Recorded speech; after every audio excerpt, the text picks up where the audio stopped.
This is VOA News. In Washington, I'm Jeff Custer. Ukraine received a surprise visit from South Korean President Yoon Suk-yeol Saturday, who pledged more support as Ukraine's president warned Russia was throwing all its resources into stopping Ukraine's counteroffensive. Reuters correspondent Olivia Zolina reports. South Korea's Yoon Suk-yeol met with Ukrainian President Volodymyr Zelensky on Saturday during a surprise trip to Kyiv. Yoon said his country will send a bigger batch of military supplies, as well as $150 million in humanitarian aid. Last year, South Korea gave Ukraine non-lethal supplies, such as body armor and helmets. Zelensky asked Yoon to boost military support when they first met in May. In his nightly address late Friday, Zelensky said Russian forces are pouring their resources into stopping Ukraine's troops from pressing on with their counteroffensive. Kyiv is working to take back swaths of land in the east and southern part of the country, all captured by Russian forces. But Ukrainian military analysts suggest the move is not easy for Ukrainian forces. That's Reuters correspondent Olivia Zolina reporting. Israel Prime Minister Benjamin Netanyahu says he feels very good, but his office said he'll spend the night in the hospital after he was hospitalized earlier for apparent dehydration. VOA's Laurel Bowman has more. The 73-year-old, who is Israel's longest-serving leader, had been on holiday at the Sea of Galilee on Friday during a heat wave, his office's statement said. Netanyahu's office said he was admitted to Sheba Hospital near Tel Aviv on his physician's recommendation after complaining of light dizziness. Initial tests came back normal without findings. The preliminary diagnosis is dehydration, it said. Adding further routine tests were underway. Laurel Bowman, VOA News, Washington. This is VOA News. Scorching temperatures across Europe have forced the closure of the Acropolis in Athens, Greece, for a second day. Associated Press correspondent Charles de Ledesma reports. Meteorologists say even hotter weather is expected next week, when the mercury is forecast to top about 104 degrees Fahrenheit in several popular Mediterranean tourist destinations. 15 cities in Italy were under heat advisories on Saturday. Rome saw a high of 95 F, but is expected to get up to 107.6 F on Tuesday. Experts urge vulnerable people to take precautions against the heat wave caused by a high-pressure anticyclone from the south. It's been named Cerberus, after the three-headed dog in ancient Greek mythology who guarded the gates of the underworld. I'm Charles de Ledesma. Striking Hollywood actors joined film and television writers on picket lines Friday, the first day of a dual work stoppage that has forced U.S. studios to shutter productions as workers battle over pay. Reuters correspondent Jillian Kitchener reports. Joint action by both Hollywood writers and actors hasn't been seen in more than 60 years. In Los Angeles, actors marched outside offices like Paramount and Netflix, calling for better pay in the streaming TV era. SAG-AFTRA president Fran Drescher, the star of the TV series The Nanny, raised her well-known voice, joining picketers outside Netflix. We are speaking on behalf of workers all across the nation and around the world. The eyes of workers are upon us. SAG-AFTRA, Hollywood's largest union, and the Writers Guild of America, they're demanding increases in base pay and residuals. That's Reuters correspondent Jillian Kitchener reporting. Authorities in the southeastern U.S. state of Georgia Saturday were searching for a man suspected of gunning down 3 men and a woman in the town of Hampton. Law enforcement authorities said the shootings happened late Saturday morning in a subdivision in Hampton, a city of about 8,500 people about 65 kilometers south of Atlanta. Hampton Police Chief James Turner said during a news conference they're looking for 40-year-old Andre Longmore, who they believe to be armed and dangerous. Around the time of 10:45 this morning, Mr. Langmore shot and killed 4 residents of the city of Hampton.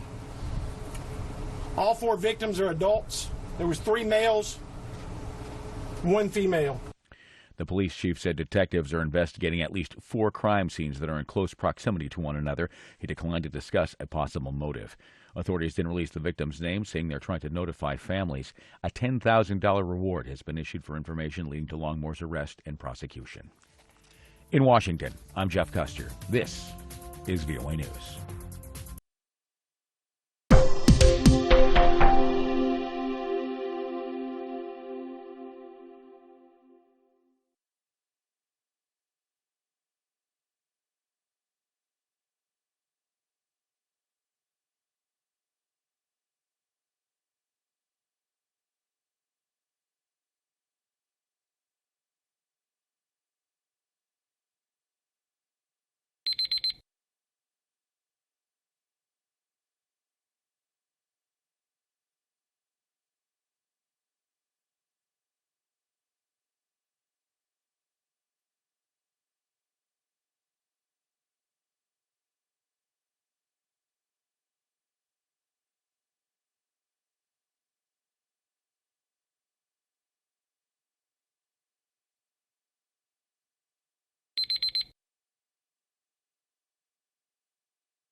Thank you for watching.